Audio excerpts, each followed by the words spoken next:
harus diwaspadai apakah ada pinjol-pinjol seperti ini. Nah, kita akan membahas di video kali ini. Jangan lupa subscribe channel ini agar dapat memberikan informasi terbaru untuk kalian yang sedang gagal bayar. Ini dia videonya untuk kalian. Pinjol dan pay later naik drastis.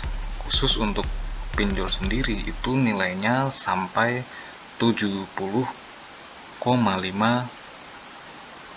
triliun, sedangkan untuk pay later nilainya menjadi 8,41 triliun. Ini yang berada di media yang tersebar pada beberapa media ya. Lalu disampaikan bahwa OJK mencatat ada piutang ataupun uang yang sudah disalurkan oleh pinjol itu per Oktober mencapai dengan 75,2 triliun.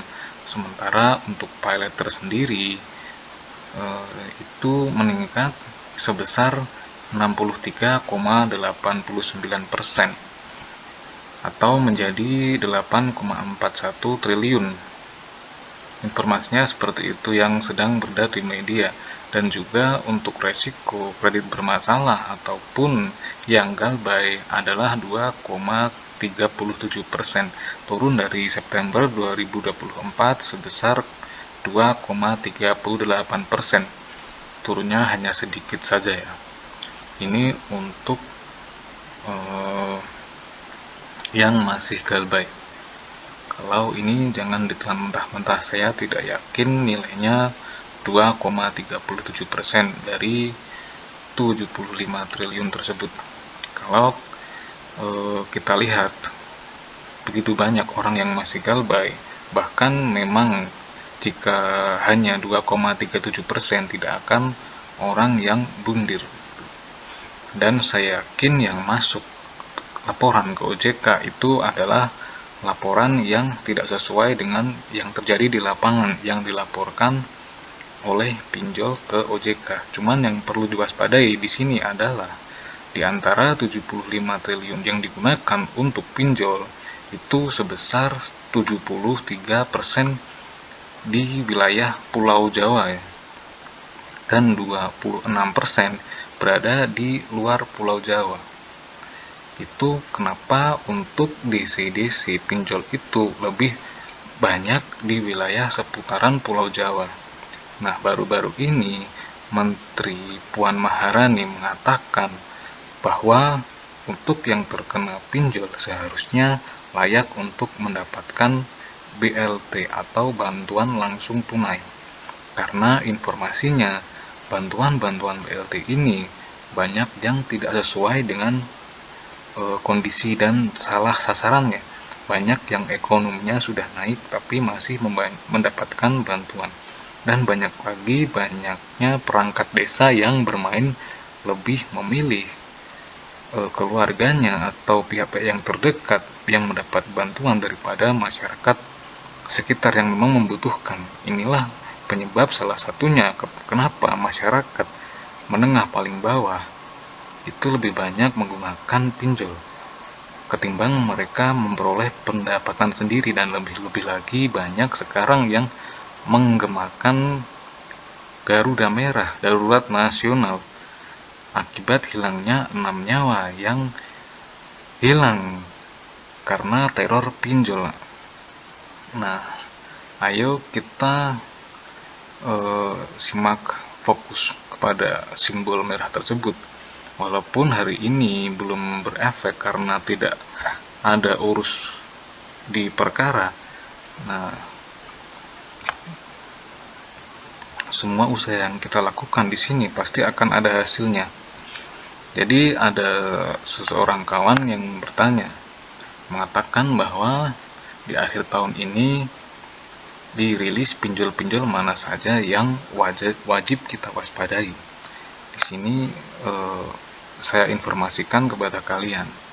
Dari awal Januari 2024 sampai sekarang saya sudah menginformasikan ada beberapa pinjol yang memang keluar kontak darurat dan masuk ke dalam slip, bahkan ada yang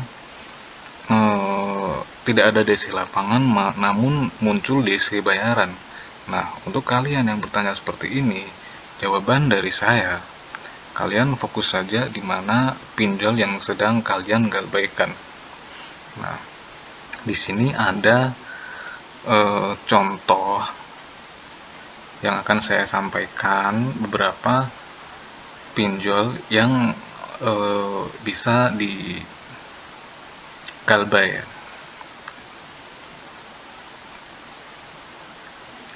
Salah satu dari PT Telemark Integras Indonesia, ada Gojek, Kredivo, Akulaku, SPayLater, Lazada, dan juga ada Kami dan lain sebagainya. Contoh Akulaku dan Gojek atau Kredivo itu jelas ada DC lapangan.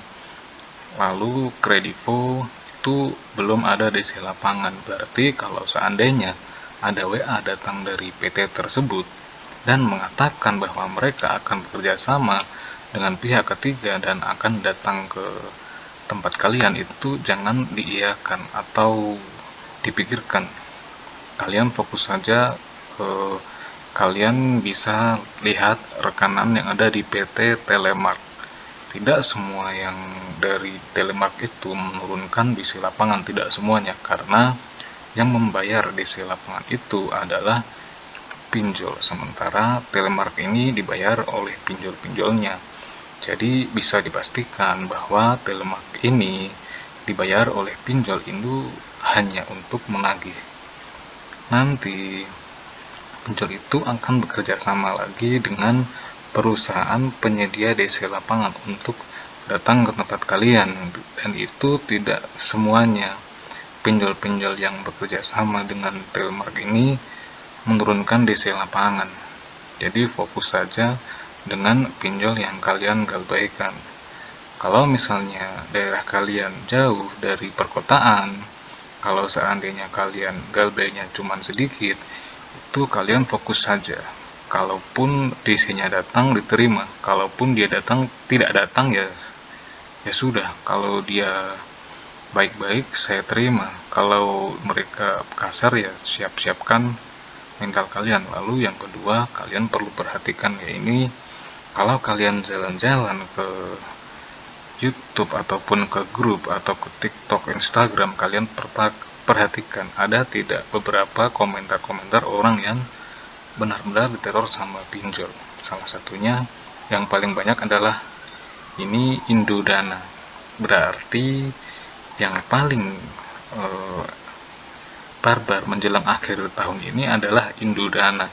Cuman bukan untuk diwaspadai, hanya untuk kalian agar lebih kuat mental lagi ketika berhadapan dengan seorang DC.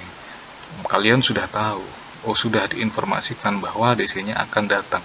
Lalu yang kedua, dari banyak orang yang di grup Facebook ini menginformasikan kepada kita, itu adalah kredit pintar. Kalau untuk diwaspadai juga itu tidak perlu sebenarnya, hanya untuk lebih kuat mental lagi bagi yang punya galbay di kredit pintar. Karena di kredit pintar itu sudah keluar kontak darurat baru saja 1 hari jika kalian galbay. Kadang ada langsung yang ke sosial media. Lalu yang bisa diwaspadai itu adalah TikTok Shop. Sekarang sudah mulai gencar ya. Sebelum-sebelumnya jarang sekali ada yang menginformasikan seperti ini. Tapi sekarang DC-nya sudah mulai barbar dengan mencatat semua lokasi nasabah yang galbay. Yang diakses oleh TikTok Shop ini adalah emergensi kontak darurat, terdiri dari keluarga, kerabat, lokasi tempat tinggal, tempat kerja. Kemudian ada surat kontrak digital, lalu dokumen lainnya terkait dengan pinjaman tersebut. Ini lebih dari aplikasi Shopee ya. Ini lebih barbar dari Shopee. Ini bisa jadi patokan kalian untuk mulai diwaspadai, tapi bukan untuk ditakuti. Lalu itu ada HCI atau Home Credit. Di vlog lain sudah diinformasikan HCI Home Credit itu adalah pinjol yang menjadi penyebab keluarga di Ciputat untuk mendiskon umur mereka. Nah, sudah diinformasikan oleh kakak dari korban setahun yang lalu dia ada galbay di pinjol. Jadi buat kalian semuanya, kalau di saat ini ada galbay, contohnya di aplikasi Kredivo, Indosako, Isikes, Bantu Saku, dan lain-lain, kalian fokus saja sama pinjol kalian. Tidak usah kalian cari-cari yang ini keluar kondar, apakah tidak, atau sebagainya. Kuncinya hanya satu, jangan baca WA DC, ataupun jangan angkat telepon. Kalaupun dia keluar kondar, yang saya pesan kalian, orang-orang di luar sana akan lebih berempati kepada kalian ketika kalian menjadi korban. Begitu ya di video kali ini. Mudah-mudahan bermanfaat dan memberikan informasi yang berguna bagi kalian yang galbay di pinjol.